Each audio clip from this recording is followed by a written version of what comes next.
आप देख रहे हैं महादेव दर्शन। अगर अभी तक चैनल को सब्सक्राइब नहीं किया तो देर किस बात की, चैनल को अवश्य सब्सक्राइब करें और बेल आइकन जरूर दबाएं। दोस्तों, होली के मौके पर भक्त प्रहलाद, उसके असुर पिता हिरण्याकश्यप और बुआ होलिका की कहानी से तो आप सभी वाकिफ होंगे, लेकिन होली का त्योहार भगवान शिव से भी जुड़ा है। क्या आप ये जानते थे?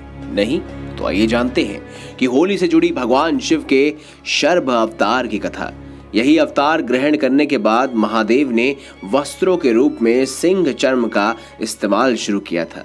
शर्भ यानी कि सिंह, गरुड़, हिरण और शिव के प्रमुख गण वीरभद्र का मिला जुला रूप। ये भगवान शिव का अति विचित्र और भयानक स्वरूप है।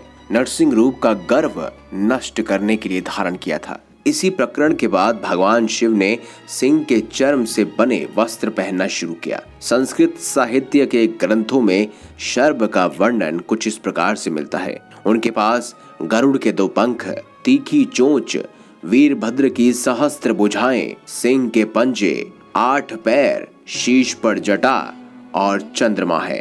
वह इस ब्रह्मांड के सबसे शक्तिशाली प्राणी माने जाते हैं। वह एक छलांग से ब्रह्मांड के इस पार से उस पार तक जाने की क्षमता रखते हैं। भगवान शिव ने धरती को नरसिंह के क्रोध से बचाने के लिए शर्भ अवतार धारण किया, क्योंकि नरसिंह रूप धारण करने के बाद श्री हरि पूरी दुनिया को नष्ट करने के लिए व्याकुल हो रहे थे। असुर राज हिरण्याकश्यपु ने अपने पुत्र और श्री हरि के परम भक्त प्रहलाद पर भीषण अत्याचार किए थे। वह चाहता था कि प्रहलाद अपने पिता यानी कि खुद हिरण्याकश्यपु की पूजा करे, लेकिन प्रहलाद विष्णु भक्त थे।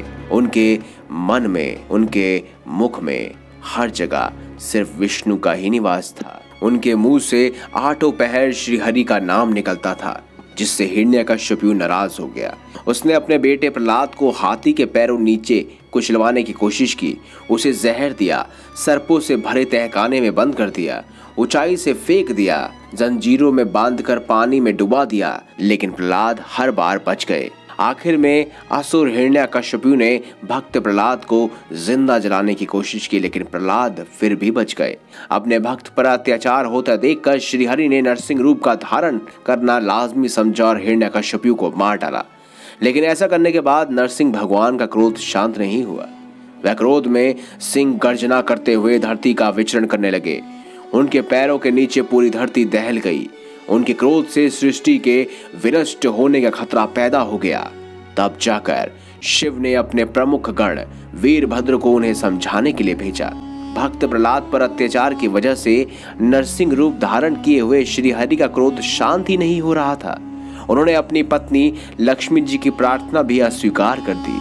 तब महादेव के आदेश से नरसिंह को समझाने के लिए वीरभद्र वहां पहुंचते हैं। उन्होंने भगवान विष्णु को उनके लोक कल्याणकारी स्वरूप की याद दिलाने की कोशिश की। उनके मत्स्य, वराह, वामन आदि अवतारों की याद दिलाई, लेकिन क्रोध से पागल नरसिंह भगवान ने कुछ भी सुनने के लिए तैयारी और हामी नहीं भरी। जब नरसिंह के क्रोध की अग्नि किसी तरह शांत नहीं हुई तो भगवान शिव ने शर्भ अवतार धारण किया। तब महादेव ने संसार की रक्षा के लिए शर्भ अवतार धारण किया, जो कि वीरभद्र, गरुड़ और भैरव का सम्मिलित स्वरूप था। उनके 8 शक्तिशाली पंजे और शक्तिशाली पंख थे। शर्भ अवतार में एक पंख में वीरभद्र और दूसरे पंख में मां काली स्थित हुई, और भगवान शर्भ के मस्तक में भैरव और चोंच में सदाशिव स्थित हुए। और शर्भ रूपी शिव ने भगवान नरसिंह को अपने पंजों में जकड़ लिया और आकाश में उड़ गए।